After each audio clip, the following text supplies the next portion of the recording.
let's go to Chelsea-Liverpool, which was, in theory, the big one of the entire midweek. Liverpool won 4-1. Yep. And it was an extremely impressive display for a multitude of reasons.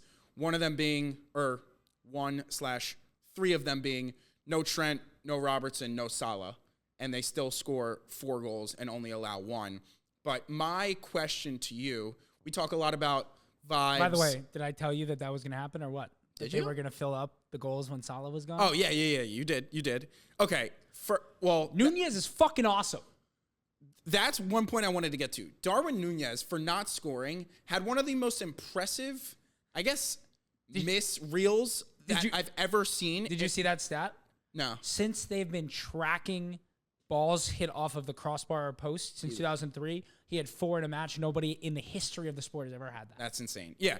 It was as a Liverpool fan, and this ties into what I want to pose to you, as a Liverpool fan, it would be one of the most inspiring things to me they obviously didn't come off and into goals, and missing a penalty is not acceptable in any situation.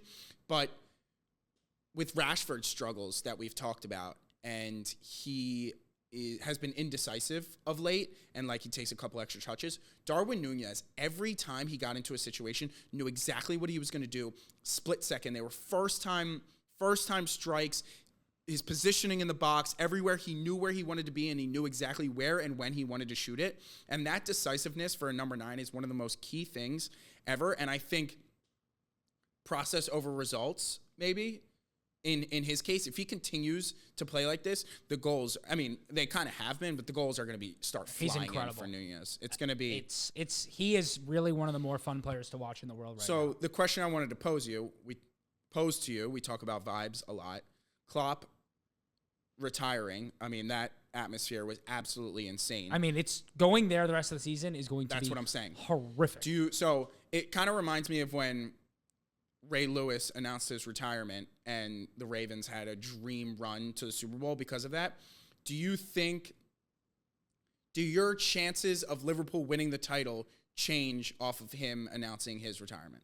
Yeah, because VAR is just handing them penalties and not giving them to Chelsea. But on top of that, yes, I think going there, I saw another fucking hysterical tweet that was like, you could put out a bunch of middle schoolers at home if you're Liverpool the rest of the season. They won't drop a point the rest of the season at home. Probably true. And they'll probably walk through to the Europa League final. Oh yeah, 100%. I just think it's insane. I mean that I would have said that's an atmosphere I'm dying to go see, and yeah. I hope that once this gets up and running, maybe you and I can get across. Yeah. That is the one. That and Old Trafford are the two. I've been to a lot of stadiums in England. Those are the two I have not been to that I need to be to as soon as possible. Up until he announced his retirement, I would have said City are my favorites to win the title. I've completely flipped. I think Liverpool are the favorites to win the title with Salah coming back. And I was a big hater of McAllister. I didn't think he was the right signing, especially at the number 6 position. He's playing really well. Szoboszlai is playing really well. Gravenberch has had a couple of good matches after kind of a rocky start. He looks a little bit more composed. It looks like they have a white Trent at right back. The finish was outstanding.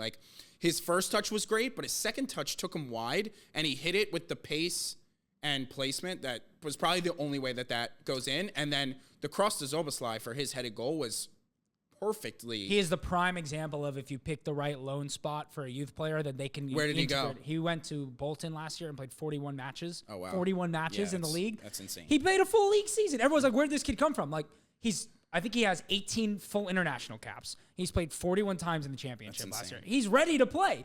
That is how you do the Key Academy. You find the right loan. Luckily, he's not English. I think he's Irish. I don't know, honestly. Whatever he is, Scottish or Irish. Played his 18 international caps. He's ready to play. He's ready to fill in. He's been training. Liverpool is similar to Arsenal in which the way that they set up their youth system is they mimic the tactics. So the under-21s are learning their positions correctly so they can come in, and he's done brilliantly for Klopp. I mean, credit Klopp. He's an excellent manager. No, the fact that they were able to score 4 goals without Salah is, from that combined with the Klopp retirement, they're my title favorites now. How do you feel?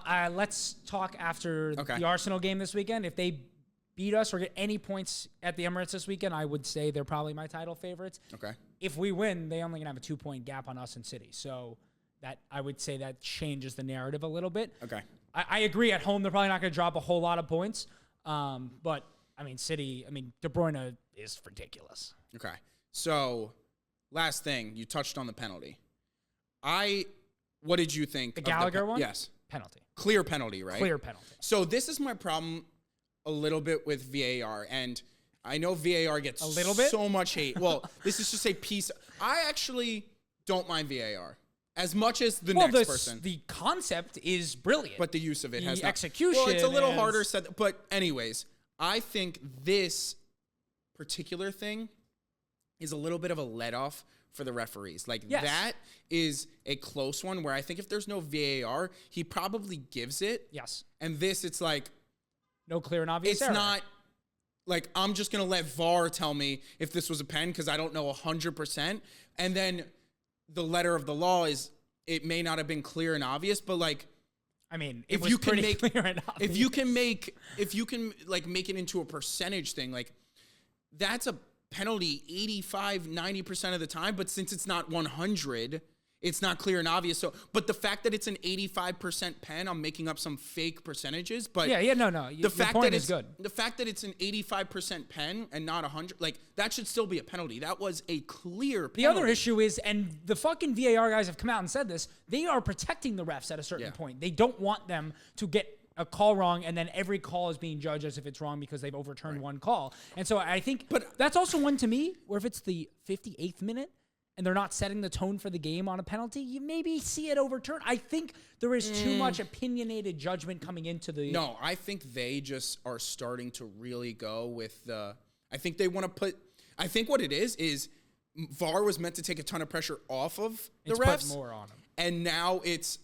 The pressure got put on VAR, and then VAR's come under all this pressure. So they're trying to put it back on the refs by really only changing it if it's clear and obvious. Like the Burnley penalty, I thought that was a clear penalty.